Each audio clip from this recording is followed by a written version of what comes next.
कुछ दे ख्यालों के पैरोकार बन गए तो वो अपनी थां ते सियाणे ने, अकल की दुनिया के मालिक ने, वो भी बड़ियां दलीलां पेश करते हैं।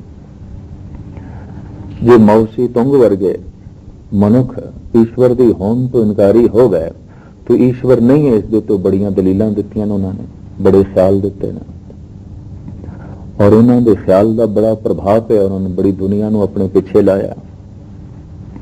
कहने मूर्ख बंदा नास्तिक नहीं होगा।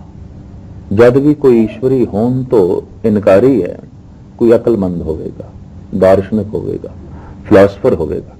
पर वो फिलासफर ऐसा है जिसने अकल के दीवे नाल अपना घर साड़ लिया, रस्ते नूं रोशन नहीं किया, उस रोशनी तो लाभ नहीं उठाया। तो मनुख किधरे बहुता ही अकल की दुनिया में फस ना जाए। सहज कहते ने फिर पहला मरण कबूल जीवन की छड़ास। मौत तेनू दिसनी चाहिए। गावे को साज करे तन खे, गावे को जी लै फिर दे। तेनू अपना अंत दिसना चाहिए। शर्त है जिस बंदे नू अपना अंत नहीं दिसदा, कहते उसनू बेअंत परमात्मा नहीं दिस सकता। बेअंत की झलक उसकी जिंदगी विच प्रगट आउंदी है जिस मनुख नू अपना अंत दिस पैंदा। बस ठीक है, अंत होना। और जिसने भी कबूलिया है कहते वो बेअंत तक पहुंच जाता। बेअंत की झलक उसकी जिंदगी विच नमूदार हो जाती। एक एक दृष्टियां इन्हां देवतियां ने जगत के सामने रखियां। कोई कहता रहा दात नूं सामने रख के दाते दे गीत गाओ, कोई कहता रहा नहीं हर गल नूं अकल ते परखो ते फिर परमात्मा की उस्तत करो, ते कोई कहता रहा छड्डो दात नूं छड्डो अकल नूं, इत्थे हर चीज स्वाह हो जाती है, इत्थे हर चीज राख हो जाती है। अपना अंत वेखो ते बेअंत दे नाल जुड़ो। गुरु नानक देव जी महाराज ने बड़ी दूरदृष्टि तो कम लिया। तिन्ने दृष्टियां साडी झोली विच पाईयां ने भी किसी वक्त जब तू भोजन छक रहा होवे, जब तू आराम आसाइश नाल रह रहा होवे, उत्थे कह दिता कर हे प्रभु सब तेरी एक दात है, ये मन तन तेरा धन भी तेरा, ये तू ठाकुर स्वामी प्रभु मेरा। सब कुछ तेरा है, तेरी देन है और तेरा धन्यवाद है कि तू मैनू वरतन वास्ते दिता। पर अकल नू वरती। किधरे कोई परमात्मा दे बारे गलत विचारा ना पेश कर देवे तो अकल नू वरती, अपने दिमाग नू वरती। सोचनी मनुख मैं देखदा बड़ियां तो बड़ियां किताबां पढ़ लैंदा, बड़े तो बड़ा इलम हासिल कर लैंदा, पर जिहड़ा धर्म दा इलम है इसनू हासिल करने वास्ते ना बंदे कोल वक्त है, ना बंदा समा कढदा। इनू फिजूल समझे। साहब कहने नहीं अकल नू वरती, इत्थे भी थोड़ा जिहा दिमाग अपना खर्च करी। लेकिन दिमाग के तंतुआं दे, दिमाग दीआं दलीलां दे फस ना जाए। तैनू अपना अंत भी दसना चाहिए। पहला मरण कबूल। भाई गुरदास जी कहते मुरदे वांग मुरीद होए। तू मुरीद बन, सिख बन, पर मुरदे की तरह। जिवें मुरदे का सिर झुक गया ते पिया हरकत तो बिना, इस तरह तू गुरु की हर गल नूं खिड़े मत्थे कबूल कर ले, प्रवान कर ले। पहला मरण कबूल जीवन की छड़ास। तो मैं अर्ज कर रहा सी इन्हां तीन देवतियां करके साडे देश विच ख्याल प्रचलित होया ब्रह्मा संसारी है, विष्णु भंडारी है और जिहड़ा ये शंकर है ये लय करने वाला है, संसार का अंत करने वाला है। एक लय दीवान, दीवान का लय कर देंदा, परले कर देंदा, खत्म कर देंदा। साहिबा ने ओंकार दे नाल एक अखर जोड़िया है। एक ओंकार, उत्पत्ति एक तो हो रही है, पालना एक तो हो रही है, नाश भी एक तो हो रहा है। संसार विच कोई तीन शक्तियां नहीं कम कर रही, एक कोई शक्ति कम कर रही और एक कोई शक्ति तो बेशुमार कम हो रहे हैं। एक कोई शक्ति तो जन्म हो रहा है, जीवन हो रहा है और अंत हो रहा है। और कई सियाणे मनुख इस ओंकार दे नाल एका वेख के हैरानगी नाल दात देंदे भी गुरु नानक देव जी ने बड़ी दूर दृष्टि तो कम लिया। नहीं तो शक्तियां जे तीन ने ते मनुख दे अंदर तोखला पैदा हो सकता सी भी रब भी तीन ने, परमात्मा भी तीन ने, इत्थे ईश्वर भी एक नहीं। जिहड़ा उत्पत्ति कर रहा है वह वख है, जिहड़ा पालना करदा पिया वो अलग है, ते जिहड़ा नाश पिया करदा वो अलग है। ते किस दी पूजा करिए? किस नूं मनीए, किस दे अगों झुकीए, जो जन्म दे रहा है या जो पालना कर रहा है या जो अंत कर रहा है। साहिब कहते नहीं, एक कोई तीन वख-वख नहीं, एक तो ही तीन काम हो रहे ने, एक ओंकार। फिर उस एक ओंकार नूं गुरु नानक देव जी महाराज कहते ने सच है। वो एक ओंकार सत नाम, वो सत स्वरूप है। सत तो मुराद है नेचल, अटल, कायम, दायम होंद वाला। झूठ का मतलब है जो हुण दिसदा पे शामी कोई नहीं, अज है कल नहीं है, एक साल पहले से अज नहीं है। गरज के इसनों कहने झूठ। जो हमेशा है और होंद है उसकी, उसनों किया गया सच। सच का मतलब है सदी भी। साहिब कहते वो जिहड़ा एक ओंकार है वो सत है, ते उसका नाम भी सत है। सत नाम, जद वो स्वयं सत है तो फिर उसका नाम भी सत है। सत नाम तेरा परा पूर्व ला करके गुरु अर्जन देव जी महाराज ने कहा, क्योंकि तू सच है इस वास्ते तेरा नाम भी सच है। उंजे जितने भी नाम ने करीबन करीबन मनुख दे दिते उन्हें, बलहारे जाओ जेते तेरे नाम ने। नाम मनुख नहीं रखे ने। उंज कलगीधर पातशाह कहते तेरा कोई नाम नहीं है, अनाम है अठाम है। कहाँ नाम ताको कहाँ कह कहावे, कहा मैं बखानो कहे मोह ना आवे। कलगीधर पातशाह कहते तेरा कोई नाम नहीं है, पर मनुख ने भगती भाव दे आके तेनू नाम दिते ने। संसार दी दुनिया विच मां बाप पुत्र नू नाम देंदे ने, रूहानी दुनिया विच भगत परमात्मा नू नाम देंदे ने। उत्थे पुत्र पिता नू नाम देंदे ने। पूत पिता एक जाया। भगत कबीर जी महाराज कहंदे ने रूहानी दुनिया विच की है कि पुत्र पिता नू जन्म देंदे ने, पुत्र पिता नू प्रगट करदे ने, भगत भगवान नू प्रगट करदे ने, सिख गुरु नू प्रगट करदे ने। मक्खण शाह लबाणे ने गुरु तेग बहादुर साहब जी नू प्रगट किया और कहंदे ने पूर्ण सिख ही पूर्ण गुरु नू प्रगट कर सकदा। और पूर्ण सिख दे नाल ही पता चलदा है गुरु दी होंद दा, उन्हें पता नहीं चल सकदा। उन ते हजारां लोग आउंदे सन, उन्हां 22 गुरुआं नू मत्था टेक के चले जांदे सन। गुरु तेग बहादुर साहब तक कोई पहुंचदा ही नहीं सी। अज मक्खण शाह लबाणा आया ते पूर्ण सिख नाल ही पूर्ण गुरु दा पता चलदा, उन्हें नहीं पता चलदा। उन्हें मत्था टेकिया बाईआं नू, तसल्ली नहीं हुई। तो पुछदा है वो बकाले विच इत्थे कोई होर भी रहिंदा है? कह दिता हाँ, सोढ़ी बंस दा एक रहिंदा है। लोगी उसनू तेगा कमला करके कहंदे। भोरे विच जा पहुंचे, बाहर आके इसने नारा लाया, गुरला दो रे गुरला दो। मैं लब लिया, मैनू पता चल गया ये गुरजोती है, ये गुरमूर्ति है। तो भगत करके भगवान का पता चलता है, सिख करके गुरु का पता चलता है। इस वास्ते गुरबाणी कहती सिख गुरु, गुरु सिख है, नानक भेद ना भाई। इस वास्ते गुरु गोबिंद सिंह जी महाराज ने कह दिता, खालसा मेरो रूप है खास, खालसे मैं हूं करो निवास। तो वास्तविक भगत कबीर जी महाराज कहते हैं धार्मिक दुनिया विच पुत्र पिता नू जन्म देंदे, भगत भगवान नू जन्म देंदे। ते जब जन्म देंदे ने नाम भी भगत ही रखते हैं। जितने नाम ने ये भगतां दे रखे हुए ने। ते साहिबां दी बाणी किसी भी नाम नाल नफरत नहीं प्रगटांदी। महाराज दी बाणी कहंदी है, बलहारे जाऊं जेते तेरे नाम। जितने भी तेरे नाम ने असी सदके जांदे हां, कुर्बान जांदे हां, पर सत नाम तेरा परा पूर्वला। चूंकि तू पुरातन है, अनादि है, इस वास्ते तेरा नाम भी सत है। फिर तू जगत दा करता है, अपनी कृत दे पूरे होया है, व्यापक है। पुरख का मतलब है पूरे होया, पूरी पूरी बसंता सपुरखा। मुख्तसर समाप्ति करिए। फिर तेरियां रुचियां की ने? तेरियां रुचियां दे भय नहीं है, डर नहीं है। रब नाल जुड़े हुए मनुख की भी यही पहचान है, उस दे भय नहीं होगा। भय काहू को देत ने, न भय मानत आन, कहु नानक सुन रे मना, ज्ञानी ताहे बखान। कहते ने जिहड़ा किसी नूं डराउंदा वो डरदा भी है किसी तो। डराण वाला ते डरन वाला मनुख भगत नहीं है। परमात्मा ना किसी तो डरदा है, ना किसी नूं डराउंदा, निर्भव है।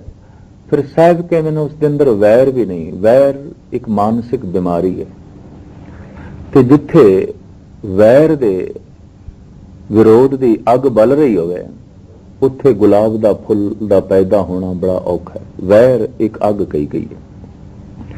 ਇਹ ਅੱਗ ਜਿਸ ਹਿਰਦੇ ਵਿੱਚ ਵੀ ਬਲੇਗੀ ਉੱਥੇ ਨਾਮ ਦਾ ਰਸ ਨਹੀਂ ਹੋਵੇਗਾ, ਕਤਈ ਨਹੀਂ ਹੋਵੇਗਾ। ਜਿਸ ਤਰ੍ਹਾਂ ਜਿਸ ਜ਼ਮੀਨ ਦੇ ਉੱਤੇ ਅੱਗ ਬਲ ਰਹੀ ਹੋਵੇ ਉੱਥੇ ਫੁੱਲ ਨਹੀਂ ਲਾਏ ਜਾ ਸਕਦੇ। ਜਿਸ ਹਿਰਦੇ ਵਿੱਚ ਵੈਰ ਵਿਰੋਧ ਹੈ ਉੱਥੇ ਨਾਮ ਦਾ ਰਸ ਨਹੀਂ ਪੈਦਾ ਹੁੰਦਾ।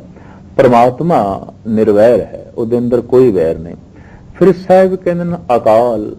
ਕਾਲ ਦਾ ਮਤਲਬ ਹੈ ਸਮਾਂ, ਵਕਤ। ਅਕਾਲ ਜਿੱਥੇ ਕੋਈ ਸਮਾਂ ਨਹੀਂ, ਜਿੱਥੇ ਕੋਈ ਵਕਤ ਨਹੀਂ।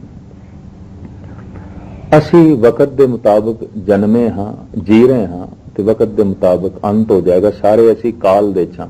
ਕਾਲ ਦਾ ਆਖਰੀ ਅਰਥ ਮੌਤ ਨਹੀਂ ਹੈ, ਮੌਤ ਇਸ ਦਾ ਅਰਥ ਬਣਾ ਲਿਆ ਗਿਆ। ਕੋਈ ਹਰ ਬੰਦਾ ਮੌਤ ਦੇ ਚ ਹੈ, ਉਹਦੀ ਗੱਲ ਬਣਦੀ ਹਰ ਬੰਦਾ ਕਾਲ ਦੇ ਚ, ਸਮੇਂ ਦੇ ਚ। ਸਮੇਂ ਦੇ ਮੁਤਾਬਕ ਜਨਮ ਹੈ, ਜੀਵਨ ਹੈ, ਤੇ ਫਿਰ ਅੰਤ ਹੈ। ਸਾਹਿਬ ਕਹਿੰਦੇ ਨੇ ਉਹ ਜਿਹੜਾ ਪ੍ਰਮਾਤਮਾ ਹੈ ਉਹ ਕਾਲ ਨਹੀਂ, ਅਕਾਲ, ਸਮੇਂ ਦੇ ਚ ਨਹੀਂ ਹੈ, ਸਮੇਂ ਦੀ ਬੰਦਿਸ਼ ਦੇ ਚ ਨਹੀਂ ਹੈ। ਅਸੀਂ ਐਸਾ ਨਹੀਂ ਕਹਿ ਸਕਦੇ ਕਿ ਪ੍ਰਮਾਤਮਾ ਹੋਇਆ ਸੀ, ਔਰ ਅਸੀਂ ਐਸਾ ਵੀ ਨਹੀਂ ਕਹਿ ਸਕਦੇ ਕਿ ਪ੍ਰਮਾਤਮਾ ਹੋਵੇਗਾ। ਬਸ ਉਹ ਹੈ, ਔਰ ਉਸ ਨੂੰ ਸਮੇਂ ਦੇ ਵਿੱਚ ਅਸੀਂ ਨਾਪ ਨਹੀਂ ਸਕਦੇ। ਸਮਾਂ ਖੋ ਜਾਂਦਾ ਹੈ ਆਨੰਦ ਦੇ ਵਿੱਚ। ਸਮਾਪਤੀ ਕਰੀ ਸਮਾਂ ਹੋ ਗਿਆ ਹੈ, ਪਰ ਇੱਕ ਮੈਂ ਅਰਜ਼ ਕਰਦੇ ਹਾਂ, ਇੱਕ ਘੜੀ ਤੁਹਾਡੇ ਹੱਥ ਤੇ ਬਣੀ ਹੋਈ ਵਕਤ ਦੇਖਦੇ ਹੋ, ਇੱਕ ਕਾਦਰ ਕਰੀਮ ਨੇ ਮਨੁੱਖ ਦੇ ਅੰਦਰ ਫਿੱਟ ਕਰ ਦਿੱਤੀ ਹੈ। ਮਨੁੱਖ ਦੇ ਅੰਦਰ ਜਦ ਬੰਦਾ ਗਮ ਦੇ ਵਿੱਚ ਬੈਠਾ ਹੋਵੇ, ਦੁੱਖ ਦੇ ਵਿੱਚ ਬੈਠਾ ਹੋਵੇ, ਤੇ ਕਹਿੰਦਾ ਸਮਾਂ ਲੰਘਦਾ ਹੀ ਨਹੀਂ, ਵਕਤ ਪਾਸ ਹੀ ਨਹੀਂ ਹੁੰਦਾ। ਦੁੱਖ ਭਰੀ ਰਾਤ ਨੂੰ ਲੋਕੀ ਕਹਿ ਦਿੰਦੇ ਨੇ ਕਿ ਬਈ ਇੱਕ ਯੁੱਗ ਵਰਗੀ ਹੋ ਗਈ ਹੈ, ਘਰ ਦੇ ਵਿੱਚ ਕੋਈ ਬਿਮਾਰ ਹੈ, ਕੋਈ ਮੌਤ ਹੋ ਗਈ ਹੈ, ਈਸ਼ਵਰ ਨਾ ਕਰੇ, ਔਰ ਰਾਤ ਦਾ ਵਕਤ ਹੋਵੇ, ਤਾਂ ਕਰੀਬਨ ਹਰ ਸੰਸਾਰੀ ਮਨੁੱਖ ਦਾ ਤਜਰਬਾ ਕਹਿੰਦਾ ਰਾਤ ਬਹੁਤ ਵੱਡੀ ਹੋ ਗਈ, ਲੰਘਦੀ ਹੀ ਨਹੀਂ।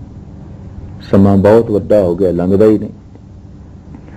ਪਰ ਕੋਈ ਖੇੜਾ ਹੈ, ਕੋਈ ਖੁਸ਼ੀ ਹੈ, ਕੋਈ ਮਸਤੀ ਹੈ, ਤੇ ਬੰਦਾ ਕਹਿੰਦਾ ਲੈ ਹੁਣੇ ਰਾਤ ਆਈ, ਹੁਣੇ ਅੰਤ ਹੋ ਗਿਆ, ਹੁਣੇ ਦਿਨ ਚੜ੍ਹੇ, ਅਸੀਂ ਹੁਣੇ ਹੀ ਖਤਮ ਹੋ ਗਏ।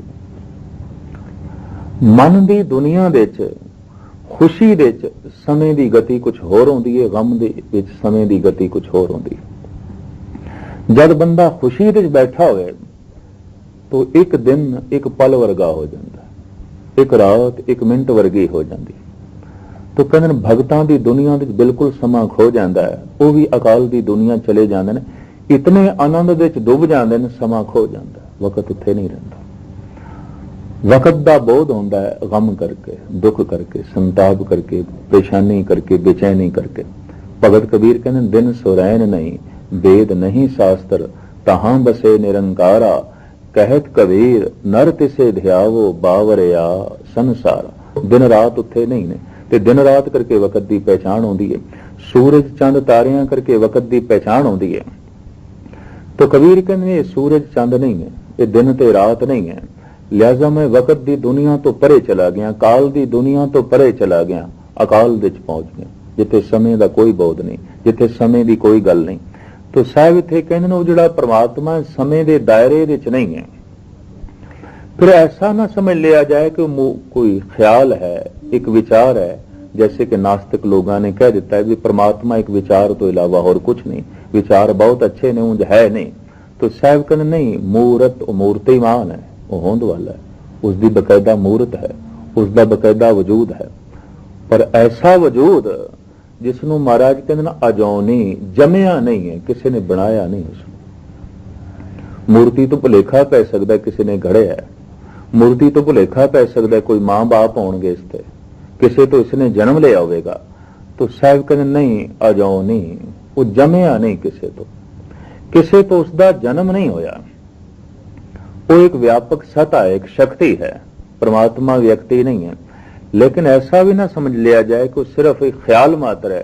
साहब कहते ने मूर्तिमान, उसकी होंद है, शक्ति के रूप में उसकी होंद है, पर यह शक्ति अजौनी है। फिर साहब कहते सैभंग, अपने आप तो ही प्रकाशमान है। संस्कृत का शब्द है शंभू, पंजाबी रूप है सैभंग, जिहड़ा अपने आप तो ही प्रकाशमान है, जिसनों किसी होर ने प्रकाशमान नहीं किया, उन्होंने कहते हैं सैभंग, या शंभु। साहब कहते ऐसा जिहड़ा परिपूर्ण परमात्मा है गुरु प्रसाद गुरु की किरपा द्वारा बख्शिश द्वारा जानिया जाता है, या ऐसा जिहड़ा परमात्मा है वो गुरु है, वो समुचे संसार नूं ज्ञान देण वाला है। पशु पंखियां नूं मनुखां नूं जीवन दा रिजक लभण दा अंदरों ही जिहड़ी प्रेरणा मिलती है, इस नाते परमात्मा नूं गुरु कहा गया, वो गुरु है। ते प्रसाद कहिए बख्शिंद है, दयालु है, दया दा सागर है, ਉਹਦੇ ਚ कठोरता नहीं।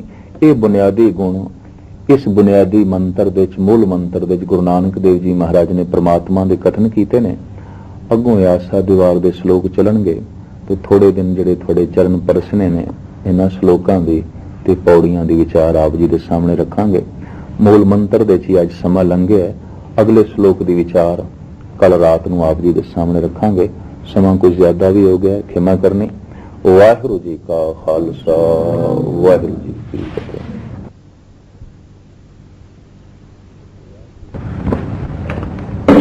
एक ओंकार सतनाम करता पुरख निर्भव निर्वैर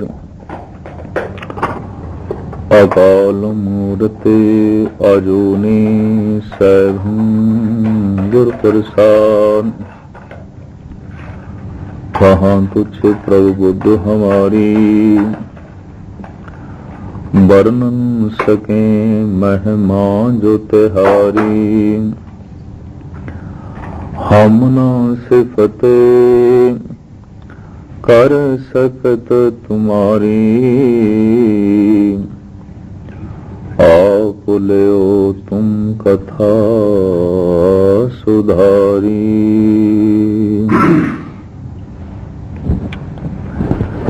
निर्मल नाम सुधा पर पूरन, शब्द तरंग प्रगट तिन आगर। गहर गंभीर अथा अत बड़े,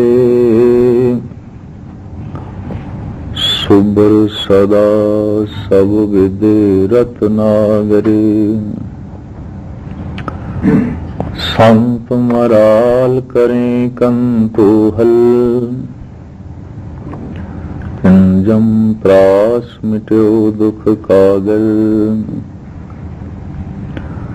कल जुग दुरत दूर कर वै को, दर्शन गुरु सगल सुख सागर। एक ओंकार सतनाम करता पुरख, निर्भव निर्वैर अकाल मूर्त अजूनी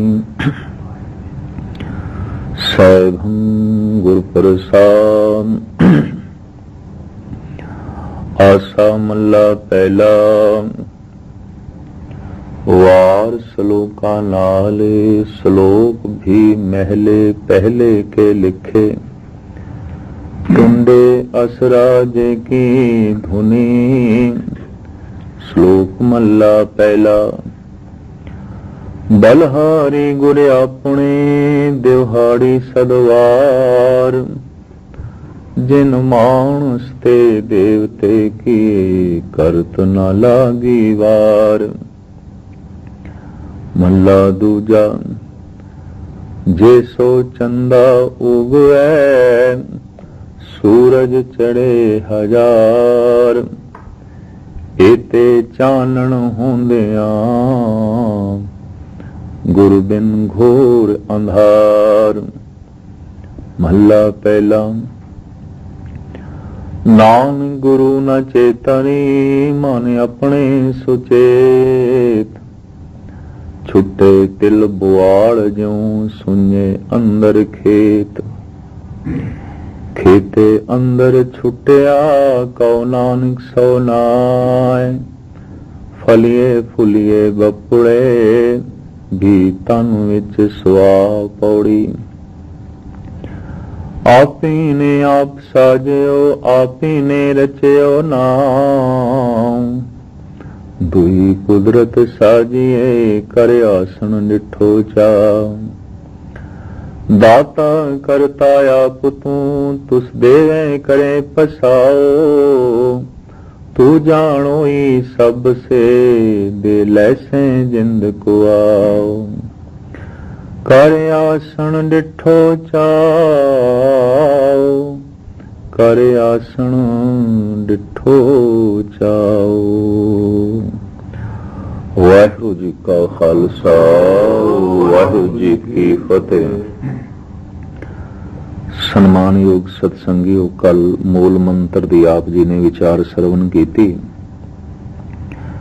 मूल मंत्र दे च ईश्वर दे बुनियादी गुणों की चर्चा गुरु नानक देव जी महाराज ने की है। वो जो अकाल पुरख है उस दे बुनियादी गुण की ने, उंज ते वो अनंत गुणों का मालिक है, गुण गिने नहीं जा सकते, पर कुछ बुनियादी गुण ने जिन्हां दा सतगुरुदेव जी महाराज ने दसिया बई वो एक शक्ति है, उस तो उत्पत्ति हो रही है, पालना हो रहा है ते नाश हो रहा है। वो सत स्वरूप है, उसकी हस्ती भी सत है, जगत दा करता है, वो कृत नहीं है, करता है। फिर अपनी कृत तो वख नहीं, किरत दे च पूरे होया, जो जो उसने बनाया उस दे च आप बैठ गया। और फिर उसका जो सुभाव है, भय तो रहत है, वैर तो रहत है। फिर साहिब कहते उस समय की बंदिश दे च भी नहीं है, अकाल है। फिर किधरे ये भुलेखा न पै जाए कि परमात्मा एक तखयल मात्र है, एक कल्पना मात्र है, तो साहिब कहते मूर्त, वो मूर्तिमान है, उसकी होंद है, उसकी बकायदा एक हस्ती है। पर किधरे भुलेखा ना पै जाए उस मूर्त को किसी ने घड़िया, उसनों किसी ने जन्म दिता है, तो साहिब नाले ही कह देंगे अजोनी, अजन्मा है, जन्म नहीं दिता किसी ने। फिर साहिब कहते ने जे जन्म नहीं दिता किसी ने और मूर्तिमान भी है तो फिर किस तरह है, तो साहिब कहते साहिबं, वो अपने आप तो आप ही बनया, आप ही ने आप साजियो, आप ही ने रचियो ना, ये वजाहत आ जाएगी। उसने अपनी साजना आप की, उसने अपनी बनतर आप की। महाराज कहते ऐसा जड़ा परमात्मा है वो प्रकाश स्वरूप है, गुरु का मतलब है प्रकाश, चानना। फिर प्रसाद कहते दयालु, वो दया का घर है, रहमत का सोमा है। ये बुनियादी गुण साहिब गुरु नानक देव जी महाराज इस मंत्र दे उच्चारण करते हैं। इस मंत्र की महिमा गुरु ग्रंथ साहब जी महाराज दे इस तरह लिखी है, औखद मूल मंत्र मन एक, जेकर दृढ़ चित कीजे रे, जन्म जन्म के पाप कर्म का काटन हारा लीजे रे। जन्मां जन्मांतरां दे जिहड़े पाप ने मूल मंत्र दे जाप नाल धुल जांदे ने, कट जांदे ने। गुरु अर्जन देव जी महाराज का एक परम पवित्र वाक है। हर मजहब दे कुछ बुनियादी मंत्र होंदे ने, जैसे इस्लाम दे कलमा है, सनातन मत दे गायत्री दे कुछ मंत्र ने जिन्हां नूं मुखी रूप दे उच्चारण किया जाता है। गुरु घर दे ये मूल मंत्र है, एक ओंकार तो लैके गुरप्रसाद तक। तो इस तरीके नाल अगां जो विचार आरंभ होंदी है, जिहड़ा महाराज ने इस आशा दीवार दे उत्ते सिरलेख लिखिआ है कि वार श्लोकां नाल, अक्सर वार दे श्लोक नहीं होंदे, पौड़ियां होंदियां ने। वार सिर्फ पौड़ियां ही होंदियां ने, जैसे कि इत्थे 24 पौड़ियां ने। पर महाराज कहते हैं ये वार इस दे नाल श्लोक जोड़े गए ने, वार श्लोकां नाल। वार दियां जिहड़ियां पौड़ियां ने ये सारियां दियां सारियां गुरु नानक देव जी महाराज दियां ने। तरतीब जिहड़ी श्लोकां दी दित्ती है ये गुरु अर्जन देव जी महाराज ने दित्ती है। कुछ श्लोक वारां तो जिहड़े बच गए ने वो गुरु अर्जन देव जी महाराज ने अखीर दे च लिखे ने, ते जिन्हां दा सिरलेख है श्लोक वारां तो वधीक। बई वो श्लोक जो वारां दे च नहीं समा सके, वो श्लोक जिन्हां नूं वारां दे च थां नहीं मिल सकी। पौड़ी दे च जिहड़ा मजमून चल रहा होवे उसे मजमून के मुताबिक श्लोक जोड़िया गया, ते जिस श्लोक की कोई पौड़ी नहीं मिली उस श्लोक नूं सतगुरां ने अखीर दे च दर्ज किया है। यानी ये जिहड़ी तरतीब है गुरु ग्रंथ साहब जी महाराज की, किधरे एवें ना समझ लेना, इस विच गुरु अर्जन देव जी महाराज ने बहुत वड्डी मेहनत की है। और ये भी थोड़े सामने होगा कि हर शब्द तो बाद 2-3 हिंसियां की गिणती भी चलती है। शब्द दियां तुकां कितनियां ने, यह गिणती चलती है। इस राग विच ये कितना शब्द है, ये भी गिणती चलती है। ते जिस पातशाह दे शब्द आउण, उस पातशाह दे उस राग विच कितने शब्द ने, ये भी गिणती चलती है। और इस दे आसरे ते फिर कोई मनुख रद्दो बदल नहीं कर सकता, अगां पिछा नहीं कर सकता। सारी तरतीब है गुरु ग्रंथ साहब जी महाराज दे। महाराज कहते जिथे वार पहले पातशाह दी है, उत्थे श्लोक भी महले पहले के लिखे। इहदे च जिहड़े श्लोक भी जोड़े गए ने, ਉਹ महले पहले दिन पहले पातशाह जी दे ने।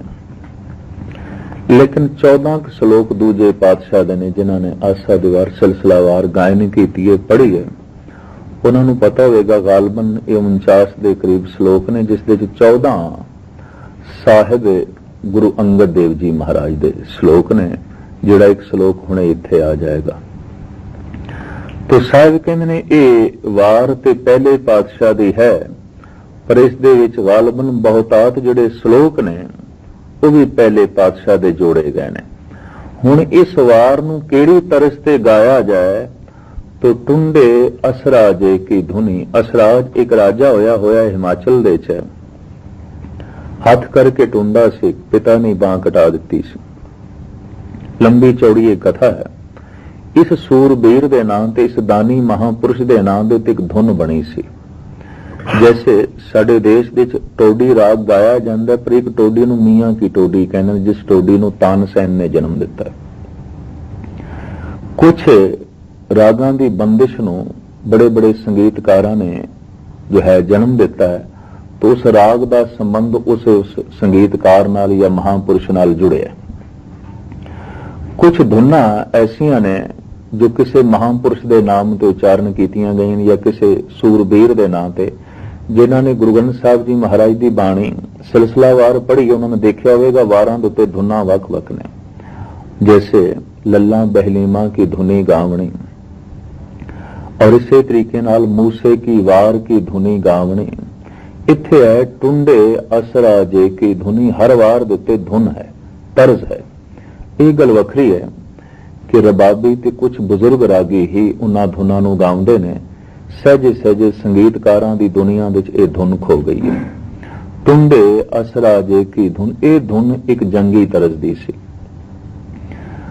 पर धुन आसा राग दी बंदिश दे सी। जो सुरां आसा राग विच लगदियां ने, उन्हां ही सुरां दे आधार दे उत्ते ये धुन बनाई गई सी, जिस दा नाम है टुंडे असरा जे की धुनी। ये धुन गुरु अर्जन देव जी महाराज नूं इतनी प्यारी लगी है कि उन्होंने आसा दीवार दे उत्ते इस धुन नूं दर्ज कीता। ये धुन गुरु नानक देव जी महाराज ने दर्ज नहीं की, ये धुन साहिब गुरु अर्जन देव जी महाराज ने दर्ज की है। टुंडे असरा जे की धुनी। अगां थोड़ी जी हुण श्लोक की वजाहत कर दईए। श्लोक महला पहला, जिस विच महिमा है गुरु दी, बलहारी गुर आपने दोहाड़ी सदवार। तुसी सारे सियाणे ते पढ़े लिखे बैठे हो, थोड़ी जी मैं चाहना गुरु की वजाहत करते हैं, क्योंकि भारतीय धर्म विच, हिंदुस्तानी धर्म विच गुरु सब तो अफजल है, गुरु सब तो महान है, गुरु की बहुत वड्डी महिमा है। और पार ब्रह्म गुरु ना ही भेद करके गुरबाणी कहती है कि पार ब्रह्म ते गुरु दे कोई भेद नहीं। वास्तविक हुण गुरु की है? क्या गुरु एक व्यक्ति है या गुरु एक शक्ति है? कहते हैं परमात्मा व्यक्ति नहीं है, शक्ति है।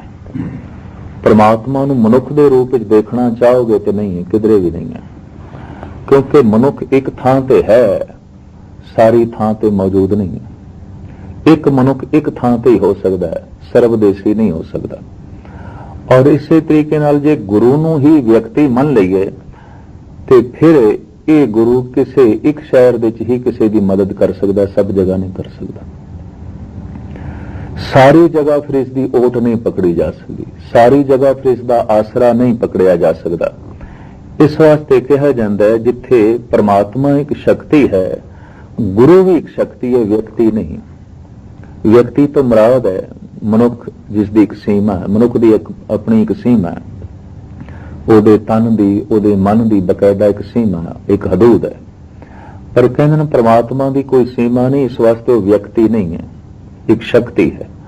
ਪਰ ਗੁਰੂ ਦੀ ਵੀ ਕੋਈ ਸੀਮਾ ਨਹੀਂ, ਪਾਰ ਬ੍ਰਹਮ ਗੁਰੂ ਨਾਹੀ ਭੇਦ। ਇਸ ਵਾਸਤੇ ਜਿਹੜਾ ਗੁਰੂ ਹੈ ਇਹਦੀ ਵੀ ਕੋਈ ਸੀਮਾ ਨਹੀਂ। ਦੇਖਣ ਨੂੰ ਗੁਰੂ ਨਾਨਕ ਇੱਕ ਤਨ ਰੂਪ ਨੇ, ਪਰ ਇਤਿਹਾਸ ਗਵਾਹ ਹੈ ਅੰਤਮ ਸਮੇਂ ਗੁਰੂ ਨਾਨਕ ਦੇਵ ਜੀ ਮਹਾਰਾਜ ਦਾ ਤਨ ਨਹੀਂ ਮਿਲਿਆ ਸੀ। ਹਿੰਦੂ ਮੁਸਲਮਾਨਾਂ ਨੇ ਚਾਦਰ ਦੇ ਦੋ ਟੁਕੜੇ ਕਰਕੇ, ਇੱਕ ਨੇ ਜਲਾ ਦਿੱਤੀ ਸੀ, ਮੜੀ ਬਣਾਈ, ਇੱਕ ਨੇ ਕਬਰ ਬਣਾ ਕੇ ਦਫਨ ਕੀਤੀ ਸੀ। ਰਾਵੀ ਦਾ ਪਾਣੀ ਰਾਤ ਨੂੰ ਚੜ ਕੇ ਆਇਆ ਸੀ, ਕਬਰ ਵੀ ਬਹਿ ਗਈ, ਮੜੀ ਵੀ ਬਹਿ ਗਈ ਸੀ। ਭਾਈ ਸੰਤੋਖ ਸਿੰਘ ਜੀ ਉਸ ਦਾ ਜ਼ਿਕਰ ਵੀ ਕਰਦੇ ਨੇ, ਬਾਬਾ ਮੜੀ ਨਾ ਗੋਰ ਗੁਰੂ ਅੰਗਦ ਕੇ ਹੀਏ ਮਾਏ, ਪੁਨ ਸਤ ਸੰਗਤ ਔਰ ਨਿਸ ਦਿਨ ਬਸ ਬੋ ਮੈਂ ਕਰੂੰ। तो खैर गुरु एक शक्ति है। ये शक्ति गुरु किस तरह प्रगट होता है? शब्द के रूप में। लोकी भाई लैने नू लैना जी करके कहते सन, पर शब्द अंदर प्रवेश कर गया तो जगत ने कहा गुरु अंगद देव जी, पहले नहीं आख्या। लोकी कह रहे सन ये अमरो निथावा है, बे रात नू भटकण वाला, रात नू धक्के खाण वाला ਇਹ ਅੰਬਰੂ ਨਿਥਾਵਾਂ ਹੋਵੇਗਾ। ਖੰਡੂਰ ਦੇ ਸਾਧਾਰਨ ਤੋਂ ਸਾਧਾਰਨ ਮਨੁੱਖ ਵੀ ਮਜ਼ਾਕ ਉਡਾ ਛੱਡਦੇ ਸਨ ਬਿਰਧ ਬਾਬੇ ਗੁਰੂ ਅਮਰਦਾਸ ਜੀ ਦਾ, ਵੀ ਦੇਖੋ ਇਹ ਅਜੀਬ ਬੰਦਾ ਹੈ, ਅੱਧੀ ਰਾਤ ਨੂੰ ਉੱਠ ਬੈਠਦਾ, ਗਾਗਰ ਲੈ ਕੇ ਬਿਆਸ ਤੇ ਜਾਂਦਾ। ਕਹਿੰਦੇ ਗੁਰੂ ਪੀਰਾਂ ਕੀ ਚਾਕੜੀ ਮਹਾ ਕਰੜੀ, ਸੁਖ ਸਾਰ ਹਰ ਮਨੁੱਖ ਨਹੀਂ ਕਰ ਸਕਦਾ, ਬਹੁਤ ਕਰੜੀ ਹੈ। ਸਤਿਗੁਰ ਦੀ ਬਾਣੀ ਹੈ, ਗੁਰੂ ਪੀਰਾਂ ਕੀ ਚਾਕਰੀ, ਮਾਮੂਲੀ ਕਸਵੱਟੀ ਨਹੀਂ ਰੱਖਦੇ, ਬਹੁਤ ਵੱਡੀ ਕਸਵੱਟੀ ਰੱਖਦੇ ਨੇ। ਜਦ ਸੋਨੇ ਨੂੰ ਪਰਖਣ ਦੀ ਕਸਵੱਟੀ ਹੈ, ਹੀਰੇ ਨੂੰ ਪਰਖਣ ਦੀ ਕਸਵੱਟੀ ਹੈ, ਤਾਂ ਮਨੁੱਖ ਨੂੰ ਵੀ ਪਰਖਣ ਦੀ ਕਸਵੱਟੀ ਹੈ। ਉਸ ਕਸਵੱਟੀ ਦੇ ਉੱਤੇ ਮਨੁੱਖ ਪੂਰਾ ਉਤਰੇ ਤਾਂ ਹੀ ਪੂਰਾ, ਵਰਨਾ ਨਹੀਂ ਹੈ। ਤੇ ਕਬੀਰ ਕਹਿੰਦੇ ਨੇ ਰਾਮ ਦੀ ਜਿਹੜੀ ਕਸਵੱਟੀ ਹੈ, ਪ੍ਰਮਾਤਮਾ ਦੀ ਜਿਹੜੀ ਕਸਵੱਟੀ ਹੈ, ਇਸ ਦੇ ਉੱਤੇ ਹਰ ਮਨੁੱਖ ਪੂਰਾ ਨਹੀਂ ਉਤਰਦਾ। ਕਬੀਰ ਕਸੌਟੀ ਰਾਮ ਕੀ, ਝੂਠਾ ਟਿਕੇ ਨਾ ਕੋਏ, ਰਾਮ ਕਸੌਟੀ ਸੋ ਸਹੈ ਜੋ ਮਰ ਜੀਵਾ ਹੋਏ। ਕਬੀਰ ਕਹਿੰਦੇ ਮੈਂ ਦੇਖਦਾ ਰਾਮ ਦੀ ਕਸੌਟੀ ਤੇ ਮਨੁੱਖ ਪੂਰਾ ਨਹੀਂ ਉਤਰਦਾ। ਇਹ ਗੱਲ ਵੱਖਰੀ ਹੈ, ਬੰਦਿਆਂ ਦੀ ਕਸੌਟੀ ਤੇ ਪੂਰਾ ਉਤਰ ਜਾਂਦਾ ਹੈ। ਇੱਕ ਮਨੁੱਖ ਬਾਰੇ ਨਿਰਣਾ ਕਰ ਸਕਦਾ ਵੀ ਬਹੁਤ ਅੱਛਾ ਹੈ, ਬਹੁਤ ਚੰਗਾ ਹੈ, ਭਲਾ ਹੈ, ਤੇ ਮਨੁੱਖ ਦੀ ਕਸੌਟੀ ਹੈ। ਪਰ ਕਬੀਰ ਕਹਿੰਦੇ ਜਿਹੜੀ ਰਾਮ ਦੀ ਕਸੌਟੀ ਹੈ ਉਸ ਦੇ ਉੱਤੇ ਕੋਈ ਪੂਰਾ ਉਤਰੇ ਤਾਂ ਹੀ ਪੂਰਾ, ਵਰਨਾ ਨਹੀਂ। ਰਾਮ ਦੀ ਕਸੌਟੀ ਕੀ ਹੈ, ਇਸ ਦਾ ਵੀ ਥੋੜਾ ਜਿਹਾ ਨਿਰਣਾ ਕਰ ਦਈਏ। ਸੁਖ ਤੇ ਦੁੱਖ ਰਾਮ ਦੀ ਕਸੌਟੀ ਹੈ। ਅੱਗੇ ਪਿੱਛੇ ਮਨੁੱਖ ਠੀਕ ਹੈ, ਸ਼ਾਂਤ ਵੀ ਹੈ, ਭਜਨ ਵੀ ਕਰ ਰਿਹਾ ਹੈ, ਬਾਣੀ ਵੀ ਪੜ੍ਹ ਰਿਹਾ ਹੈ, ਰਹਿਤ ਬੈਠੀਆ ਵੀ ਹੈ। ਪਰ ਹੁਣ ਘਰ ਦੇ ਵਿੱਚ ਸੁੱਖ ਹੋਵੇ ਜਾਂ ਦੁੱਖ ਹੋਵੇ, ਫਿਰ ਦੇਖੀਦਾ ਕਿ ਸੰਤੁਲਨ ਕਾਇਮ ਹੈ ਕਿ ਨਹੀਂ, ਤਵਾਜ਼ਨ ਕਾਇਮ ਹੈ ਕਿ ਨਹੀਂ, ਗੁਰਮਤ ਹੈ ਜਾਂ ਨਹੀਂ। ਦੁੱਖ ਆ ਗਿਆ ਮਨੁੱਖ ਡਾਵਾਂਡੋਲ ਹੋ ਜਾਂਦਾ ਹੈ, ਬਹੁਤਾ ਸੁੱਖ ਆ ਗਿਆ ਤਾਂ ਵੀ ਦੇਖਣ ਦੇ ਚਾਹਿਆ ਗੁਰਮਤ ਨੂੰ ਕੋਈ ਥਾਂ ਨਹੀਂ ਮਿਲਦੀ। ਘਰ ਦੇ ਵਿੱਚ ਕੋਈ ਆਨੰਦ ਕਾਰਜ ਹੈ, ਸ਼ਾਦੀ ਹੈ, ਚੂੰਕਿ ਆਪਣੇ ਦੇਸ਼ ਦਾ ਹੀ ਸਿਲਸਿਲਾ ਮੈਂ ਤੁਹਾਡੇ ਸਾਹਮਣੇ ਰੱਖਾਂ, ਪਰ ਉੱਥੇ ਗੁਰਮਤ ਦੀ ਕੋਈ ਗੱਲ ਨਹੀਂ ਰਹਿੰਦੀ, ਫਿਰ ਸ਼ੈਤਾਨੀਅਤ ਮਚ ਜਾਂਦੀ ਹੈ। ਫਿਰ ਮਨੁੱਖ ਆਪਣੇ ਆਪ ਤੋਂ ਬਾਹਰ ਹੋ ਜਾਂਦਾ ਹੈ। ਜੇ ਉਹਨਾਂ ਨੂੰ ਸਮਝਾਓ ਤੇ ਗੁਰਮਤ ਇਸ ਦੀ ਇਜਾਜ਼ਤ ਨਹੀਂ ਦਿੰਦੀ ਜੋ ਕੁਝ ਤੁਸੀਂ ਕਰਦੇ ਪਏ ਹੋ, ਤਾਂ ਪਤਾ ਕੀ ਜਵਾਬ ਮਿਲਦਾ ਹੈ ਵੀ ਅੱਜ ਦੇ ਦਿਨ ਵੀ ਗੁਰਮਤ ਸੂਝਦੀ, ਅੱਜ ਦੇ ਦਿਨ ਤੇ ਰਹਿਣ ਦਿਓ, ਫਿਰ ਦੇਖਾਂਗੇ। तो गुरमत विआह शादी वाले दिन इसकी लोड़ नहीं समझी जाती।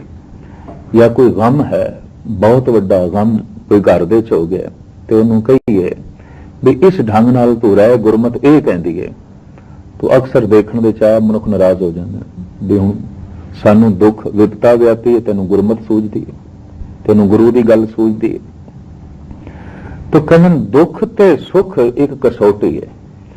जो दुख दे गुरमुख रह सकता है, जो सुख दे भी गुरमुख रह सकता है, समझ लो राम की कसौटी ते पूरा उतर गया। होर कोई कसौटी नहीं। ऐसा नहीं कि उपरों की कसौटी आ जाती ते जिहदे नाल कोई बंदे नूं परखिया जांदा, नहीं। सुख ते दुख ही कसौटी है। सुख दे दिमाग का संतुलन कायम रह सकता है कि नहीं। सुख दे अक्सर मनुख अयाश हो जाता है, ਤੇ ਦੁੱਖ ਦੇ ਵਿੱਚ ਅਕਸਰ ਮਨੁੱਖ ਇਤਨਾ ਬੇਚੈਨ ਤੇ ਪਰੇਸ਼ਾਨ ਹੋ ਜਾਂਦਾ ਹੈ ਕਿ ਅੰਦਰੋਂ ਗਿਲਿਆਂ ਨਾਲ ਭਰ ਜਾਂਦਾ ਹੈ। ਗੁਰੂ ਦੇ ਉੱਤੇ ਗਿਲੇ ਜਾਗ ਪੈਂਦੇ ਨੇ, ਪਰਮਾਤਮਾ ਤੇ ਗਿਲੇ ਜਾਗ ਪੈਂਦੇ ਨੇ। ਬੰਦਾ ਕਹਿ ਦਿੰਦਾ ਵੀ ਰੱਬ ਤੂੰ ਇਹ ਕਜ਼ਾ ਮੇਰੇ ਤੇ ਢਾਣੀ ਸੀ, ਵੀ ਤੂੰ ਚੰਗਾ ਗੁਰੂ ਹੈ, ਮੈਂ ਦਿਨ ਰਾਤ ਪਾਠ ਕਰਦਾ ਰਿਹਾ, ਤੂੰ ਮੈਨੂੰ ਵਿਪਤਾ 'ਚ ਪਾ ਦਿੱਤਾ, ਤੇ ਗਿਲੇ ਜਾਗ ਪੈਂਦੇ ਨੇ। ਦੁੱਖ ਦੇ ਵਿੱਚ ਗਿਲਾ ਨਾ ਪੈਦਾ ਹੋਵੇ ਤੇ ਸੁੱਖ ਦੇ ਵਿੱਚ ਮਨੁੱਖ ਆਯਾਸ਼ ਨਾ ਹੋਵੇ, ਕਹਿੰਦੇ ਉਹ ਕਸੌਟੀ ਤੇ ਪੂਰਾ ਉਤਰ ਗਿਆ। ਪਰ ਕਬੀਰ ਕਹਿੰਦੇ ਨੇ ਇਸ ਕਸੌਟੀ ਤੇ ਕੋਈ ਵਿਰਲਾ ਹੀ ਪੂਰਾ ਉਤਰਦਾ। ਕਬੀਰ ਕਸੌਟੀ ਰਾਮ ਕੀ ਝੂਠਾ ਟਿਕੇ ਨਾ ਕੋਏ। ਤੇ ਫਿਰ ਇਹ ਯਾਦ ਕਰ ਲੈਣਾ ਕੋਈ ਹੋਰ ਲੰਬੀ ਚੌੜੀ ਕਸੌਟੀ ਨਹੀਂ ਹੈ, ਦੁੱਖ ਤੇ ਸੁੱਖ ਹੀ ਕਸੌਟੀ। ਗੁਰੂ ਤੇਗ ਬਹਾਦਰ ਸਾਹਿਬ ਜੀ ਮਹਾਰਾਜ ਦਾ ਜ਼ਿਕਰ ਕਰਦੇ ਨੇ, ਜੋ ਨਰ ਦੁੱਖ ਮੈਂ ਦੁੱਖ ਨਹੀਂ ਮਾਨੇ, ਸੁਖ ਸਨੇ ਅਰ ਭੈ ਨਹੀਂ ਜਾ ਕੇ ਕੰਚਨ ਮਾਟੀ ਮਾਨੇ। ਇਸ ਕਸੌਟੀ ਤੇ ਭਗਤ ਨਾਮਦੇਵ ਜੀ ਮਹਾਰਾਜ ਪੂਰੇ ਉਤਰੇ ਹੋਏ ਨੇ। ਉਹ ਕਹਿੰਦੇ ਨੇ ਜੇ ਰਾਜ ਦੇ ਤਾਂ ਕਵਨ ਵਡਾਈ, ਜੇ ਭੀਖ ਮੰਗਾਏ ਤਾਂ ਕਿਆ ਘਟ ਜਾਏ। ਨਾਮਦੇਵ ਕਹਿੰਦੇ ਨੇ ਜੇ ਤੂੰ ਮੈਨੂੰ ਰਾਜ ਸਤਾ ਦੇ ਸਿੰਘਾਸਣ ਤੇ ਬਿਠਾ ਦੇਵੇਂ ਤੇ ਸਾਡਾ ਕੀ ਵੱਧ ਜਾਣਾ ਹੈ, ਪਰ ਜੇ ਤੂੰ ਦਰ ਦਾ ਭਿਖਾਰੀ ਬਣਾ ਦੇਵੇਂ ਤੇ ਸਾਡਾ ਕੀ ਘਟ ਜਾਣਾ, ਅਸੀਂ ਆਪਣੀ ਮਸਤੀ 'ਚ ਹੀ ਰਹਿਣਾ। ਤੂੰ ਸ਼ਹਿਨਸ਼ਾਹ ਬਣਾ ਦੇਵੇਂ, ਭਿਖਾਰੀ ਬਣਾ ਦੇਵੇਂ, ਤੂੰ ਦੁਖੀ ਕਰ ਦੇਵੇਂ, ਤੂੰ ਸੁਖੀ ਕਰ ਦੇਵੇਂ, ਇਸ ਦੇ ਵਿੱਚ ਸਾਡਾ ਦਿਮਾਗੀ ਸੰਤੁਲਨ ਜਿਹੜਾ ਡਾਵਾਂ ਡੋਲ ਨਹੀਂ ਹੋਵੇਗਾ। ਅਕਸਰ ਮਨੁੱਖ ਥੋੜੇ ਜਿਹਾ ਦੁੱਖ ਦੇ ਵਿੱਚ, ਥੋੜੇ ਜਿਹਾ ਸੁੱਖ ਦੇ ਵਿੱਚ ਆਪਣਾ ਤਵਾਜ਼ਨ ਵਿਗਾੜ ਬੈਠਦਾ ਹੈ। ਤੇ ਜੇ ਕਿਧਰੇ ਦੁੱਖ ਬਹੁਤ ਵੱਡਾ ਹੋ ਜਾਏ ਜਾਂ ਕਿਧਰੇ ਸੁੱਖ ਬਹੁਤ ਵੱਡਾ ਹੋ ਜਾਏ ਤੇ ਉੱਥੇ ਤਵਾਜ਼ਨ ਦਾ ਕਾਇਮ ਰਹਿਣਾ ਬਹੁਤ ਔਖੀ ਗੱਲ ਹੈ, ਬਹੁਤ ਔਖੀ ਗੱਲ ਹੈ। ਕਥਾ ਕੀਰਤਨ ਭਜਨ ਪੂਜਾ ਪਾਠ ਇਸ ਵਾਸਤੇ ਹੈ ਕਿ ਮਨੁੱਖ ਦਾ ਹਰ ਹਾਲਤ ਦੇ ਜਿਹੜਾ ਤਵਾਜ਼ਨ ਹੈ ਬਰਕਰਾਰ ਰਹੇ, ਹੋਰ ਕੋਈ ਲੰਬੀ ਚੌੜੀ ਗੱਲ ਨਹੀਂ। ਤੇ ਜਿਸ ਦਾ ਤਵਾਜ਼ਨ ਬਰਕਰਾਰ ਰਹਿ ਗਿਆ ਉਸੇ ਨੂੰ ਕਿਹਾ ਗਿਆ ਬ੍ਰਹਮ ਗਿਆਨੀ ਹੈ। ਉਬਲਦੀ ਦੇਗ ਵਿੱਚ ਬੈਠ ਕੇ ਵੀ ਭਾਈ ਦਿਆਲਾ ਪ੍ਰਭੂ ਦੇ ਗੀਤ ਗਾਉਂਦਾ। ਬੰਦ ਕੱਟਦਿਆਂ ਹੋਇਆਂ ਵੀ ਭਾਈ ਮਨੀ ਸਿੰਘ ਜਪਜੀ ਸਾਹਿਬ ਦਾ ਪਾਠ ਕਰਦੇ ਹਨ, ਵਰਨਾ ਗਿਲਾ ਵੀ ਕਰ ਸਕਦੇ ਸਨ। ਹਾਲਾਂਕਿ ਭਾਈ ਮਨੀ ਸਿੰਘ ਦਰਬਾਰ ਸਾਹਿਬ ਦੇ ਹੈਡ ਗ੍ਰੰਥੀ ਸਨ, ਮੁਖੀ ਪੁਜਾਰੀ ਸਨ, ਔਰ ਆਪ ਨੂੰ ਬ੍ਰਹਮ ਗਿਆਨੀ ਗੁਰੂ ਗੋਬਿੰਦ ਸਿੰਘ ਜੀ ਮਹਾਰਾਜ ਕਹਿੰਦੇ ਸਨ ਵੀ ਇਹ ਬ੍ਰਹਮ ਗਿਆਨੀ ਹੈ। ਦਮਦਮੇ ਸਾਹਿਬ ਵਾਲੀ ਜਿਹੜੀ ਬੀੜ ਹੈ ਭਾਈ ਮਨੀ ਸਿੰਘ ਨੇ ਲਿਖੀ ਸੀ। ਜਿਹੜੀ ਬੀੜ ਪ੍ਰਕਾਸ਼ਮਾਨ ਹੈ ਨਾ, ਇਸ ਦੇ ਲਿਖਾਰੀ ਭਾਈ ਮਨੀ ਸਿੰਘ ਨੇ।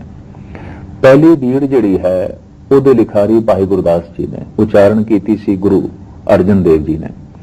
ਇਹ ਬੀੜ ਉਚਾਰਨ ਕੀਤੀ ਹੈ ਗੁਰੂ ਗੋਬਿੰਦ ਸਿੰਘ ਜੀ ਮਹਾਰਾਜ ਨੇ, ਲਿਖਾਰੀ ਨੇ ਭਾਈ ਮਨੀ ਸਿੰਘ। ਇਹਨੂੰ ਦਮਦਮੇ ਸਾਹਿਬ ਦੀ ਬੀੜ ਕਹਿੰਦੇ, ਜਿਹੜੀ ਪ੍ਰਕਾਸ਼ਮਾਨ ਨੇ, ਜਿਹੜੇ ਉਤਾਰੇ ਸਾਰੇ ਜਗਤ ਵਿੱਚ ਮਿਲਦੇ ਨੇ, ਇਸ ਨੂੰ ਕਹਿੰਦੇ ਦਮਦਮੇ ਸਾਹਿਬ ਦੀ ਬੀੜ। ਤੇ ਗੁਰੂ ਗੋਬਿੰਦ ਸਿੰਘ ਜੀ ਮਹਾਰਾਜ ਬੜੇ ਮਾਣ ਨਾਲ ਮਨੀ ਸਿੰਘ ਨੂੰ ਗਿਆਨੀ ਸਿੰਘ ਕਰਕੇ ਬੁਲਾਉਂਦੇ ਸਨ। ਗਿਆਨੀਆਂ ਦੀ ਪ੍ਰਥਾ ਉਸ ਤੋਂ ਚਲੀ, ਉਸ ਤੋਂ ਪਹਿਲੇ ਨਹੀਂ ਸੀ।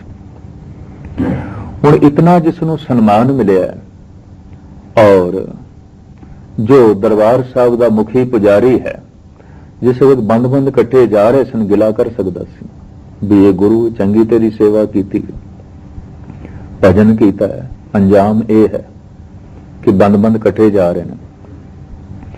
ਕਹਿੰਦੇ ਜਿਹੜਾ ਭਗਤ ਹੈ ਇਹ ਦੁੱਖ ਤੇ ਸੁੱਖ ਤੋਂ ਅੱਗੇ ਲੰਘ ਜਾਂਦਾ। ਦੁੱਖ ਉਸ ਨੂੰ ਦੁਖੀ ਨਹੀਂ ਕਰ ਸਕਦਾ ਤੇ ਸੁੱਖ ਵੀ ਉਸ ਦੀ ਸੁਰਤ ਨੂੰ ਥੱਲੇ ਨਹੀਂ ਗਿਰਾ ਸਕਦਾ। ਸੁੱਖ ਤੇ ਦੁੱਖ ਦੋਵੇਂ ਥੱਲੇ ਰਹਿ ਜਾਂਦੇ ਨੇ। ਇਤਨੀ ਉੱਚੀ ਅਵਸਥਾ ਦੇ ਵਿੱਚ ਉਹ ਜੋ ਹੈ ਪਹੁੰਚ ਜਾਂਦਾ ਹੈ। ਤੇ ਐਸੇ ਮਨੁੱਖ ਨੂੰ ਦੇਖ ਕੇ ਕਹਿਣਾ ਪੈਂਦਾ ਕਸਵੱਟੀ ਤੇ ਪੂਰੇ ਉਤਰੇ ਨੇ। ਇਹ ਰਾਮ ਦੀ ਕਸਵੱਟੀ ਦੇ ਉੱਤੇ ਮੁਕੰਮਲ ਤੇ ਪੂਰੇ ਉਤਰੇ ਨੇ। ਖੈਰ ਮੁਖਤਸਰ ਅਰਜ਼ ਕਰੀਏ, ਖੰਡੂਰ ਦੇ ਵਾਸੀਆਂ ਨੇ ਕਹਿ ਦਿੱਤਾ ਵੀ ਇਹ ਅਮਰੋ ਨਿਥਾਵਾਂ ਹੈ, ਲੇਕਿਨ ਇੱਕ ਦਿਨ ਐਸਾ ਆਇਆ ਹਰ ਜ਼ਬਾਨ ਤੋਂ ਇਹ ਨਿਕਲਿਆ ਨਿਥਾਵਿਆਂ ਦੀ ਥਾਂ ਗੁਰੂ ਅਮਰਦਾਸ, ਨਿਮਾਣਿਆਂ ਦੇ ਮਾਣ ਗੁਰੂ ਅਮਰਦਾਸ। तो ਕੀ ਹੋ ਗਿਆ? ਸਰੀਰ ਤੇ ਉਹੀ ਸੀ, ਸ਼ਬਦ ਟਿਕ ਗਿਆ ਸੀ। ਜਿਸ ਸ਼ਬਦ ਨੂੰ, ਜਿਸ ਫਿਲਸਫੇ ਨੂੰ, ਜਿਸ ਗਿਆਨ ਨੂੰ ਗੁਰੂ ਕਹਿੰਦੇ ਨੇ, ਉਹ ਗੁਰੂ ਅਮਰਦਾਸ ਜੀ ਦੇ ਹਿਰਦੇ 'ਚ ਆਣ ਕੇ ਟਿਕ ਗਏ। ਸੜਕਾਂ ਦੇ ਵਿੱਚ, ਗਲੀਆਂ ਦੇ ਵਿੱਚ ਘੁੰਗਣੀਆਂ ਵੇਚਣ ਵਾਲਾ ਲੋਕੀ ਜਾਣਦੇ ਨੇ ਇਹ ਜੇਠਾ ਯਤੀਮ ਹੈ ਜਿਹਦੇ ਮਾਂ-ਬਾਪ ਵੀ ਕੋਈ ਨਹੀਂ, ਮਾਤਾ ਵੀ ਮਰ ਗਈ ਹੈ, ਪਿਤਾ ਵੀ ਮਰ ਗਈ ਹੈ, ਨਾਨਕਿਆਂ ਦੇ ਘਰ ਦੇ ਵਿੱਚ ਪਲ ਰਿਹਾ ਹੈ। ਲੇਕਿਨ ਦੁਨੀਆ ਨੇ ਉਸੇ ਰਸਨਾ ਦੇ ਨਾਲ ਕਹਿ ਦਿੱਤਾ ਧੰਨ ਗੁਰੂ ਰਾਮਦਾਸ। ਕੀ ਸੀ? ਗੁਰੂ ਜੋਤੀ ਦਾ ਆ ਕੇ ਵਾਸਾ ਹੋ ਗਿਆ। ਇੱਕ ਗੱਲ ਸਪਸ਼ਟ ਹੋ ਗਈ ਕਿ ਜੋਤ ਨੂੰ ਗੁਰੂ ਆਖਿਆ ਗਿਆ, ਕਿਸੇ ਗਿਆਨ ਤੇ ਰੋਸ਼ਨੀ ਨੂੰ ਜੋ ਹੈ ਗੁਰੂ ਆਖਿਆ ਗਿਆ, ਤੇ ਉਹ ਰੋਸ਼ਨੀ ਮਹਿਫੂਜ਼ ਰਹਿੰਦੀ ਹੈ ਸ਼ਬਦ ਦੇ ਅੰਦਰ, ਉਹ ਰੋਸ਼ਨੀ ਪ੍ਰਕਾਸ਼ ਕਰਦੀ ਹੈ ਸ਼ਬਦ ਦੇ ਵਿੱਚ, ਉਹ ਰੋਸ਼ਨੀ ਫੈਲਦੀ ਹੈ ਸ਼ਬਦ ਦੇ ਆਸਰੇ ਤੇ। ਮੈਂ ਥੋੜਾ ਜਿਹਾ ਜਦ ਧਾਰਮਿਕ ਗ੍ਰੰਥਾਂ ਦਾ ਅਧਿਐਨ ਕੀਤਾ ਤੇ ਇੱਕ ਗੱਲ ਦੇਖ ਕੇ ਬੜਾ ਦੰਗ ਰਹਿ ਗਿਆ। ਜੈਨ, ਬੌਧ ਤੇ ਸਨਾਤਨ ਕਹਿੰਦੇ ਨੇ ਸੰਸਾਰ ਸ਼ਬਦ ਤੋਂ ਪੈਦਾ ਹੋਇਆ। ਜੈਨ ਤੇ ਸਨਾਤਨ ਸ਼ਬਦ ਦਾ ਰੂਪ ਵੀ ਦੱਸਦੇ ਨੇ ਓੰਕਾਰ, ਜੈਨੀ ਵੀ ਓੰਕਾਰ ਮੰਨਦੇ ਨੇ। ਹਿੰਦੁਸਤਾਨ ਦੇ ਵਿੱਚ ਜੈਨ ਧਰਮ ਦੀ ਵੀ ਇੱਕ ਆਪਣੀ ਸ਼ਾਖਾ ਹੈ। ਇਹ ਕਹਿੰਦੇ ਨੇ ਬੁਨਿਆਦੀ ਜਿਹੜਾ ਸ਼ਬਦ ਹੈ ਉਹ ਓੰਕਾਰ ਹੈ। ਇਹ परमात्मा तो एक धुन गूंजी है, उस शक्ति तो एक धुन निकली है ओंकार, उस तो फिर जगत बने, संसार बने। सनातनी ऋषि कहता है परमात्मा तो एक ओम की धुन हुई है, ओम, जगत बन गए। और जिन्होंने देशों तुसी बैठे हो ये इस्लामिक देश ने, तो इस्लाम के बानी मुहम्मद साहब का कहना खुदा तो एक कुन नाम की धुन हुई है तो जगत बने, संसार बने। कभी संसार की बनतर बारे मुहम्मद साहब के विचार पढ़ोगे तो मुहम्मद साहब भी जैन सनातन नाल सहमत ने भी जगत शब्द तो बने। ये गल वखरी है कि सनातन कहता शब्द ओम है, जैनी कहते शब्द ओंकार है, तो मुहम्मद साहब कहते शब्द कुन है, कुन नाम की एक धुन हुई है, संसार बन गए। गुरु नानक देव जी महाराज तो पूछिए जगत किस तरह बनया है, तो पातशाह कहते कीता पसाओ एको कवाओ तिस्ते होए लख दरिया। कवाओ कहते धुन शब्द, एक शब्द होया है संसार बन गए। लखां जिंदगियां दे दरिया चल पे एक शब्द तो, उत्पत परलो शब्दे होवे। स्पष्ट पंक्ति है गुरु अमरदास जी की, बई बनतर ते मिटना शब्द तो हो रहा है, सारी हलचल शब्द पे है। सब कुछ मिट जाता है, कहते शब्द नहीं मिटता, शब्द अमर है, खला विच रहिंदा है। और हुण तो मेरे पढ़न विच आया कि विज्ञानिक कोशिश पे करदे ने खला विच महापुरुषां दी जिहड़ी आवाज मौजूद है उन्होंने पकड़िए।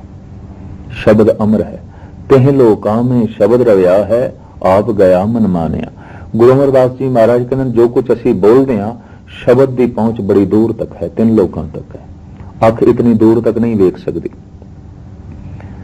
और जबान की आवाज बहुत दूर तक जे किसी हद तक आप कन्ना नाल सुनी है तो बहुत दूर तक महसूस नहीं होती, पर साहिब कहते शब्द 3 लोकां च समा जाता है, ये आवाज 3 लोकां तक पहुंच जाती, फिर मिटदी नहीं, ये अमर है।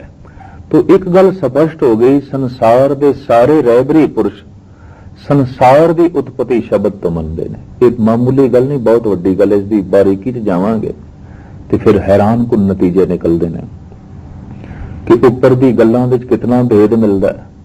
किधरे पूजा नमाज नाल टकरा रही है, किधरे नमाज कीर्तन नाल टकरा रहा है, किधरे कीर्तन प्रेर नाल टकरा रहा है। लेकिन जब संसार किस तरह बने इस ख्याल नूं लो तो किधरे भी टकराव नहीं, सहमति है। इस्लाम का बानी भी कहता जगत कुन नाम दे शब्द तो पैदा होया। सनातनी ऋषि भी कहता एक ओम की धुन हुई है, जगत बन गए। इसी तरीके नाल जैन धर्म के स्वामी महावीर भी कहते एक ओंकार की धुन हुई है, जगत बन गए। गुरु नानक देव जी महाराज भी कहते एक कवाव होया है, एक शब्द होया है ते संसार बन गया है। और इसी तरीके नाल बाकी रहबरी पुरुषों ने भी यही कुछ कहा है। जगत के श्रेष्ठ लोगों ने जिहड़ी गल कह दी है कि जगत का मूल आधार शब्द है, तो थोड़ी इसकी मैं चर्चा थोड़े सामने करा। उस शब्द नूं आहत शब्द नहीं कहते, अनाहत शब्द। आहत शब्द जो 2 चीजों के टकराव तो पैदा होवे, ते आहत शब्द जो है ही, और कहते हर मनुख के अंदर अनाहत शब्द वज रहा है, उसका बकायदा जिक्र है गुरु ग्रंथ साहब जी महाराज दे। और गुरु अर्जन देव जी महाराज कहते साडे अंदर अनाहत शब्द प्रगट हो गया, एक शब्द मेरे प्राण बसत हैं, बहुड़ जन्म ना आवा। शब्द प्रगट हो गया, नाभि विच इस शब्द का वासा मनते ने। पता नहीं साइंस की कहती है, कहते नवा जन्मिया बच्चा 2-4 दिन का, महीने 15 दिन का, लत्तां मारने अचनचेत जब हसन लग पैंदा है। तो तरह तरह दी कहानियां ने इस बारे। धर्म कहता है वह अनहद धुनी सुन लैंदा तां हसदा है, ਤਾਂ ਖੇੜੇ 'ਚ ਆ ਜਾਂਦਾ, ਆਨੰਦ ਵਿੱਚ ਆ ਜਾਂਦਾ। ਸਹਿਜੇ ਸਹਿਜੇ ਇਹ ਅਨਹਦ ਸੁਣ ਧੁਨੀ ਜਿਹੜੀ ਹੈ ਇਹ ਸੁਣਨਾ ਬੰਦ ਹੋ ਜਾਂਦੀ ਹੈ। ਕਿਉਂ ਕਿ ਬਾਹਰ ਦੇ ਸ਼ੋਰ ਸ਼ਰਾਬੇ, ਬਾਹਰ ਦੀਆਂ ਆਵਾਜ਼ਾਂ, ਇਹ ਵਿੱਚ ਇਸ ਦੀ ਚੇਤਨਾ ਜਿਹੜੀ ਹੈ ਫੈਲਣ ਲੱਗ ਪੈਂਦੀ ਹੈ, ਇਸ ਦਾ ਧਿਆਨ ਦੇਖਣ ਲੱਗ ਪੈਂਦਾ ਹੈ। ਫਿਰ ਉਸ ਅਨਹਦ ਧੁਨੀ ਨੂੰ ਸੁਣਨਾ ਭੁੱਲ ਜਾਂਦਾ ਹੈ। ਧਰਮ ਸਾਧਨਾ ਇਸ ਵਾਸਤੇ ਹੈ ਕਿ ਜਿਸ ਅਨਹਦ ਧੁਨੀ ਨੂੰ ਸੁਣਨਾ ਬੰਦੇ ਨੇ ਬੰਦ ਕੀਤਾ ਹੈ ਉਸ ਨੂੰ ਫਿਰ ਸੁਣੇ। ਔਰ ਉਸ ਦਾ ਜ਼ਿਕਰ ਭਗਤ ਨਾਮਦੇਵ ਜੀ ਮਹਾਰਾਜ ਕਰਦੇ ਨੇ, ਅਣਮਣੀਆਂ ਮੰਦਲ ਬਾਜੇ ਬਿਨ ਸਾਵਨ ਘਨ ਹਰ ਗਾਜੇ। ਵੀ ਮੇਰੇ ਅੰਦਰ ਇੱਕ ਢੋਲ ਵੱਜ ਰਿਹਾ, ਇੱਕ ਸਾਜ਼ ਵੱਜ ਰਿਹਾ, ਉਹ ਸਾਜ਼ ਮੜਿਆ ਹੋਇਆ ਨਹੀਂ ਤਾਂ ਸਪਸ਼ਟ ਹੈ ਅਨਾਹਤ ਧੁਨ ਹੈ। ਅਨਾਹਤ ਧੁਨ ਦੇ ਆਸਰੇ ਦੇ ਉੱਤੇ ਹੀ ਸੰਸਾਰ ਖੜਾ ਹੈ, ਜਗਤ ਖੜਾ ਹੈ। ਮਨੁੱਖ ਸ਼ਬਦ ਨੂੰ ਕਿਸ ਤਰ੍ਹਾਂ ਪ੍ਰਗਟ ਕਰਦਾ ਹੈ? ਜ਼ਬਾਨ ਦੇ ਆਸਰੇ ਤੇ ਹੁਣ ਥੋੜੀ ਜਿਹੀ ਵਜ਼ਾਹਤ ਕਰਾਂ। ਸੰਸਾਰੀ ਲੋਕ ਕਹਿੰਦੇ ਨੇ ਵੀ ਅੱਖਾਂ ਬੜੀ ਕੀਮਤੀ ਨੇ, ਅੱਖਾਂ ਨਿਆਮਤ ਨੇ। ਧਰਮ ਕਹਿੰਦਾ ਨਹੀਂ, ਮਨੁੱਖ ਦੇ ਸਰੀਰ ਵਿੱਚ ਸਭ ਤੋਂ ਵੱਡੀ ਜਿਹੜੀ ਨਿਆਮਤ ਹੈ ਉਹ ਜ਼ਬਾਨ ਹੈ, ਅੱਖ ਨਹੀਂ। ਹਿੰਦੁਸਤਾਨ ਵਿੱਚ ਵੀ ਕਹਿੰਦੇ ਨੇ ਅੱਖਾਂ ਨਿਆਮਤ ਨੇ, ਅੱਖਾਂ ਗਈਆਂ ਤੇ ਸੰਸਾਰ ਗਿਆ। ਧਰਮ ਕਹਿੰਦਾ ਨਹੀਂ, ਜ਼ਬਾਨ ਗਈ ਤੇ ਸੰਸਾਰ ਗਿਆ, ਜ਼ਬਾਨ ਗਈ ਤੇ ਸਭ ਕੁਝ ਗਿਆ। ਤਾਂ ਹੁਣ ਇਸ ਦਾ ਥੋੜਾ ਜਿਹਾ ਨਿਰਣਾ ਮੈਂ ਤੁਹਾਡੇ ਸਾਹਮਣੇ ਰੱਖਾਂ। ਜਗਤ ਦੇ ਸਾਰੇ ਜਿਹੜੇ ਸੰਬੰਧ ਨੇ ਇਹ ਬੋਲਣ ਤੇ ਖੜੇ ਨੇ, ਵੇਖਣ ਤੇ ਨਹੀਂ ਖੜੇ। ਤੁਸੀਂ ਇੱਕ ਦੂਸਰੇ ਨੂੰ ਵੇਖੋ, ਇਹਦੇ ਨਾਲ ਸੰਬੰਧ ਨਹੀਂ ਜੁੜਦੇ, ਬੋਲਣ ਨਾਲ ਸੰਬੰਧ ਜੁੜਦਾ। ਜਿੱਥੇ ਬੋਲਣਾ ਸ਼ੁਰੂ ਹੋ ਜਾਏ ਉੱਥੇ ਸੰਬੰਧ ਜੁੜਦਾ। ਸਾਹਿਬ ਕਹਿੰਦੇ ਨੇ ਬੋਲਣ ਹਾਰ ਪਰਮ ਗੁਰ ਇਹੀ। ਇਹ ਜਿਹੜਾ ਬੋਲਣਾ ਹੈ ਇਹੀ ਪਰਮ ਗੁਰੂ ਹੈ। ਇਹ ਜੋ ਸ਼ਬਦ ਹੈ ਇਹ ਪਰਮ ਗੁਰੂ ਹੈ। ਤੇ ਹੁਣ ਬੋਲਣਾ ਜਿਹੜਾ ਹੈ ਇਹ ਪਵਨ ਕਰਕੇ, ਸਾਡੇ ਸਰੀਰ ਵਿੱਚ ਪਵਨ ਨਾ ਹੋਵੇ ਅਸੀਂ ਨਹੀਂ ਬੋਲ ਸਕਦੇ। ਦੇਹੀ ਮਾਟੀ ਬੋਲੇ ਪਵਨ, ਤੇ ਬੋਲਣਾ ਪਵਨ ਕਰਕੇ ਹੈ। ਗੁਰੂ ਨਾਨਕ ਦੇਵ ਜੀ ਮਹਾਰਾਜ ਪਵਨ ਨੂੰ ਗੁਰੂ ਕਹਿੰਦੇ ਨੇ। ਪਵਨ ਗੁਰੂ, ਪਾਣੀ ਪਿਤਾ, ਮਾਤਾ ਧਰਤ ਮਹੱਤ। ਗੁਰਬਾਣੀ ਇੱਕ ਬਹੁਤ ਵੱਡਾ ਗਿਆਨ ਤੇ ਵਿਗਿਆਨ ਹੈ ਜਿਹਨੂੰ ਸਮਝਣ ਵਾਸਤੇ ਕਾਫੀ ਮਿਹਨਤ ਦੀ ਲੋੜ ਹੈ। ਇਹ ਕੋਈ ਇਸ ਤਰ੍ਹਾਂ ਦੇ ਕਵੀਆਂ ਦੇ